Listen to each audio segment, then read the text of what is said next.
Oh dear. Oh no, it's going to drive me nuts. Well, welcome to the very first episode of Keeping It Kraemer. where we just talk about things that are going on, things that we plan on doing. What else are we going to do on Keeping It Kraemer? So we thought it would be a good opportunity to share a little bit more behind the scenes, what happens. We get a lot of comments and questions in our vlogs that, people ask, did we do this? Did we do this? And it's really hard to get everything into an edited video. And we've been wanting to do daily vlogs for a while, just not really sure how to do that. So we thought this was a good alternative to being able to just keep up with everything that's going on. Right. Yeah, there's a lot of things that happen behind the scenes that we just don't have the ability to capture. And it doesn't really fit into the vlogs that we're doing for the projects that we're working on. Plus, trying to capture all that and then edit all that and put it in, it's just a bit much. And so, like Katie had mentioned, we had been talking about doing daily vlogs for a while. So it really kind of fits where we can just kind of do it this way, where we just talk about things that are happening and not have to worry about the pace of it and capturing all the details of what's going on in that particular moment. We can just kind of talk about the random things that are happening around here. Yeah, and give you updates of maybe what's coming and what we will be making videos about, some of the things that probably won't make it into a video. We just don't film everything. It's just not possible.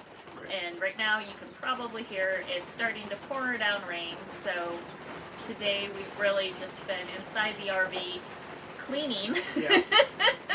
That was needed. It was very much needed. One of the things, it's like when you have all these other projects going on, it's really easy just to set something there and it's like, oh, I'll take care of that later. And later is, a couple weeks, and he's like, Well, it's funny because I get frustrated about some of the things, like, not to put you on the spot, I'll come back around in a second. Like you just said, I'll just put it there and I'll deal with it later, and then it doesn't get dealt with later. But I do the exact same thing with all the stuff in the house that I'm working on, outside in the projects. Like, okay, I'm done with that project. I'll come clean that up later, and then 3 months later, it's still sitting there. So it's, we just don't live there, so it's not as annoying. Yeah. And for me, I get when there's a mess around me, You're anxious. it makes me anxious. I don't like it, and so some days I just get into that cleaning mood of I just want things clean, and maybe it's just as simple as sweeping the floor and doing the dishes, or I don't know. But today was one of those days. Raining outside, as you can hear, and yeah. So why are your thumbs blue? Yeah. So our meat chickens, so where are they? The McMurray red broilers. We have 25, 35? 25 of those. And they're still inside in a big cardboard box because they're not quite old enough to go outside, and we're probably about a week away. But yesterday when Katie was feeding them and watering them, she saw that 4 of them had pretty bad bloody spots on them. Yeah, they were getting picked on. So I ended up taking both red coat and blue coat. And so with the red coat, it's an antiseptic, and it also, what's that called where you put it on and it's like a pain reliever? Oh, an antiseptic? I thought antiseptic was like killing off the bacteria. It is. What is whatever the other one is to make things number. Like a lidocaine? Yeah, kind of like, yeah. So that's what the red coat is. So I spray that on the wounds and let it soak in and kind of dry for about 3 or 4 minutes. And then, knowing that chickens will peck at a red color, I didn't want to leave them red.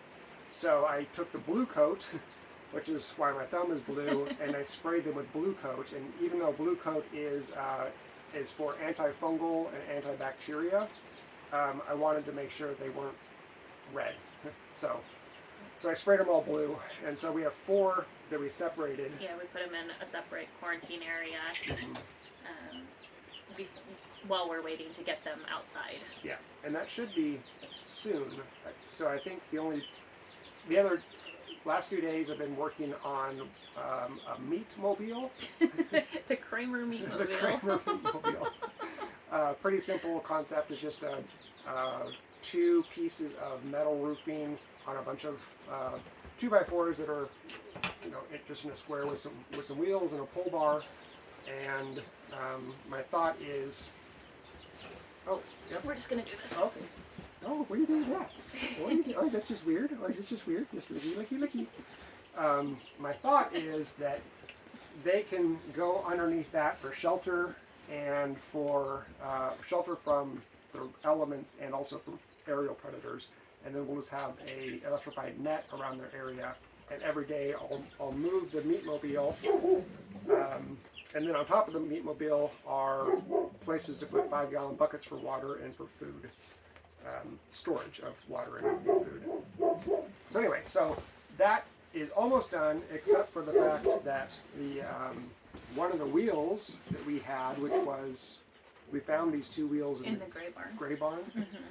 One of them is cracked, and so I need to go to the store and get some JB Weld for plastic and fix those, and then we can start using the Kraemer meat mobile. Yeah, so then we'll be able to get all of the birds out, well, at least those birds out, and then we're going to go to the store today, pick up some more cattle panel. We're looking to build a couple chicken houses for all of the birds that, like we said, in about a week or so, they'll be fully feathered. I think the Rhode Island Reds are really close. Some of the cochins, they are still feathering out, so we might have to keep them inside for a little bit extra amount of time. But then we will be getting those out so we can get all the birds outside and just continue to progress with all of the chickens. Yeah. So do you want to describe kind of how we're going to use the cattle panel? Yeah, so I think we're just going to do a really simple frame with wood. We're going to put the cattle panel. A lot of people I'm sure have seen like cattle panel greenhouses, cattle panel chicken coops. And then, so we'll just put the cattle panel in arches. We're going to use probably 3 per, so they'll be about 15 feet wide, or long, probably about 6 or 8 feet wide. And so that'll make them tall enough that Nate and I can go inside without having to completely bend over and be able to change things out. Right now we're going to keep them very simple. We're not going to put the nesting boxes or anything like that because they are only 8 weeks old, so we're just going to give them, a little area that they can get completely out of the elements, and when we have a little bit more time after some of the home renovation projects are done, we'll add in nesting boxes and a little bit more permanency to them. But we figured this would be a quick, easy way, fairly inexpensive, to make some housing for them so that they can have fresh grass and get exercise and be outside. Yeah, and these won't be mobile. We're going to have them stationary in a space, so they'll have a run outside. I think you bought some netting. Yes. Right, that we're going to put over the run. The meat birds. Oh, that's going to be for the meat birds? Yeah. Oh. So that'll be, because they don't, that was the thought process. So I guess we have to figure this out. Yeah, well, so Katie bought a 50 It's a 50 by 50. Yeah, so a 50 by 50 net that we have to figure out how to prop up. And I was thinking that it was going to go over the run for the stationary birds. They'll be fully enclosed. But we don't want to have a run for them outside of their enclosure? Eventually, Okay. but not for this temporary setup. Oh, okay. All right. Well, and I wasn't thinking that you'd use the net for the meat birds, because then that's 2 nets that I'll have to move every time I move the birds. Yep. I mean, 50 by 50 is pretty good space to go back and forth with. I don't know. I mean, we can try it out and see how it goes. But yeah, so we're still kind of working through our new chicken endeavor. I mean, the meat birds are just for our consumption, but the other ones are hopefully for business. A business down the road. So yeah, we're thinking temporary now because we have so many projects happening. We started planting seeds. Yesterday I planted 60 tomato plants or 60 tomato seeds. Surprise! It's going back to Mr. Wayne's all over again. It's just rows and rows of rows tomatoes. of tomatoes. So it's 9 different varieties. There's 12 plants of 2 of our favorites, the Black Kraemer and the Yellow Jubilee. And the reason I say our favorites, I'm not a huge tomato fan. I don't like the really acidicness of tomatoes, but I love salsas, and I love making sauces like spaghetti sauce and things like that. So I wanted to have a variety, but the Black Kraemer and the Yellow Jubilee are very mild tomatoes. Yeah. And I can actually eat those, so I don't mind those in a salad or with dinner. If I, integrate them into something like roast them up with some onions and some other vegetables, it's actually quite delicious. So that's why I planted so many of those. I got a new variety that I hadn't tried before. It's called Ace. It looks like just a red tomato. It came with a survival type kit that I bought that had just like all of your staple basic type seeds that you could want for planting. And then I planted a couple different variations of either cherry tomatoes or Roma tomatoes. Again, for the sauces and for the smaller things, those are also good. So most of the other ones outside of those first 3 only have 4 plants of each variety. Oh, okay. So smaller portions of the ones that, I can use for multiple things, and then 12 plants for the ones that I think are going to be our staple tomatoes that we'll use the most. And are you thinking that those are going to go in the ground crop-like, or are they going to go into raised beds, or don't know yet? I think they'll probably go into the ground crop-like. Okay. Is my thought. Very similar to how we either trellised them up or with some set type of panel. Okay. And then we can maybe even up there where we planted last year. Oh, okay. Yeah. Where we had the sweet potatoes and Yeah. and the Ruth Stout style potatoes. Yeah. Yeah. Okay. And then obviously we have potatoes that are ready to go into the ground here soon, so we'll have to figure that out. Our neighbor tilled up some. Yeah. So that was pretty cool. So you guys saw last year our neighbors that are to our north, Rita and Howie. Great, love them. They're awesome neighbors.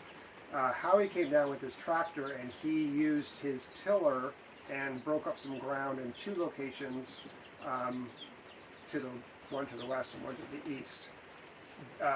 They sold their tractor, so this year they weren't able to help. Well, another neighbor of ours to the south, who we just recently kind of met, he's retired, and he asked us about a month ago if he wanted us to come in and till and disc some ground for us. And I said I would love to help, but I just wasn't ready to have a space ready for him, because we were thinking we were going to do it over by the gray barn where we had all of that clearing done, but there was all of the mulch, the broken up tree limbs and branches and whatever. So it wasn't really discable. So he called me the other day and he said, "Are you still thinking you're going to do a garden, or are you guys just too busy this year?" I said, "No, we'll do a garden." And so he said, "Well, I'm still available." So he actually came over 2 days ago. Yeah. And he spent about an hour before lunch, and he took his box blade and he scraped away all of the mulch and the wood pieces off the ground. And then after lunch, he came back with his disc and he disced up the ground. And so now we have a fairly sizable food plot area. I mean, it's not huge. It's probably 40 by 40? 40 by 40, 50 by 50, something like Yeah. that. So, and it's in an opening. There's no canopy over it. It gets full sun all day long. So. Yeah, I'd say it's at least 5 times more than we had last year. Yeah. So we're getting there. Yeah. But we want to do lots of corn and do squash and beans and a lot of.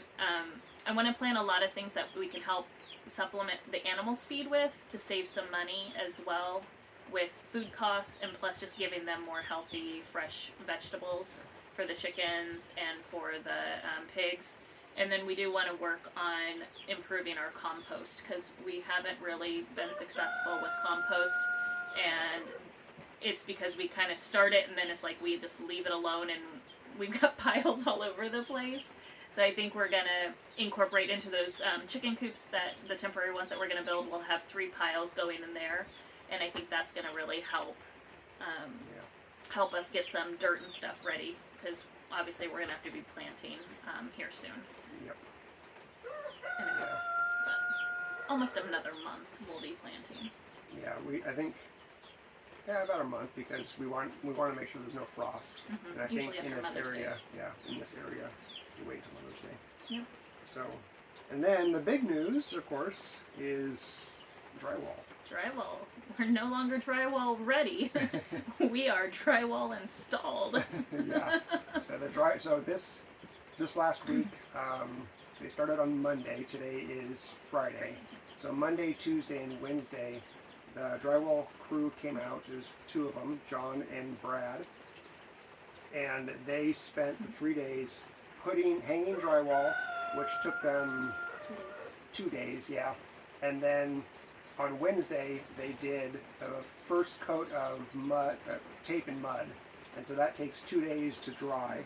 So they're going to be back tomorrow to do another coat of mud, and then that has to dry, and they'll do a finish sanding and whatever that's called. Yeah. So really exciting because now the drywall's up. Yeah. It looks so good. It looks so good. Yeah, it looks really, really good. And I used green board drywall, so it's mold and mildew resistant. Given some of the issues that the house has had with mold, we wanted to make sure to help that out. So so it looks really cool. It looks better than just regular drywall because now it's green. Yeah. And that's your favorite color. So it almost looks like it's painted, except for the big giant white. Well, now the white, yeah. The white streaks from the mud and the tape. But they did a really good job. They were really quick. I'm really happy with the results. So. And we still have some steps to take in the wet areas where we're going to put up sealant. So like in the tub areas, tub shower areas, around where there's going to be sinks, we're just going to go ahead and put sealants up in the bathrooms as well before we do any paint and tile and things in there. Yeah. We're not doing tile, are we? Well, I guess it's a tile. It is a tile product, yeah. But the tile that I chose, it's actually metal. And it's a metal stick-on, so it doesn't require all of the backing with the grout and the cement board and the mortar and all of that. Wanted to make it a little bit easier, so it's a very durable, easy-to-clean product, and it's a lot lighter. That was another thing. We didn't want to use a lot of heavy products because we've tiled showers in the past. And it's a lot of work, and they can fall off if you don't use the right products. So we just wanted to make sure that we were buying the right products to use for the purposes that we needed them for. So we'll seal it, and then we'll be able to put up the tile. Right. I guess when I think of tile, I think of the ceramic tile, the porcelain. No, it's just a different type of tile. It's just a different style. Yeah. So. Yeah. It'll be interesting, but. Cool. Yeah. So I think that's a good update to start with. Yeah. So our plan is we're going to do this Monday through Friday. Some of them will be sitting and talking. Some of them will be walking around. Sometimes it'll be us doing the chores and talking through things, and just kind of talking about what's happening here on the homestead and kind of anything and everything, quite honestly. Yeah, so if there's certain questions, what we'll do is we'll try to go through the comments and get some questions, if there's some common questions, and answer those. We'll also, take some time to thank folks and talk about some products that we've received, things like that as well. So this will be kind of an all-inclusive, not every video will be the same, so it's not just going to be us sitting talking about the same things. It should really be updates, real-time daily what we're working on. Sometimes the vlogs you'll see they're, a week or so behind because it does take time to edit. These are going to be one cut. What you see is what you get. So bloopers and all, Kraemerisms, words are hard, awkward is awesome. You go, girl. So that's what it's going to be. All right. Kinsley, do you have anything to say? Anything? Anything? Nothing? She loves Daddy and Mommy. Yeah. All right, we'll see you. So this is Friday. Yep. So we'll see you in 2 days on Monday. Yep. Thanks for watching. Take care. Bye. Bye.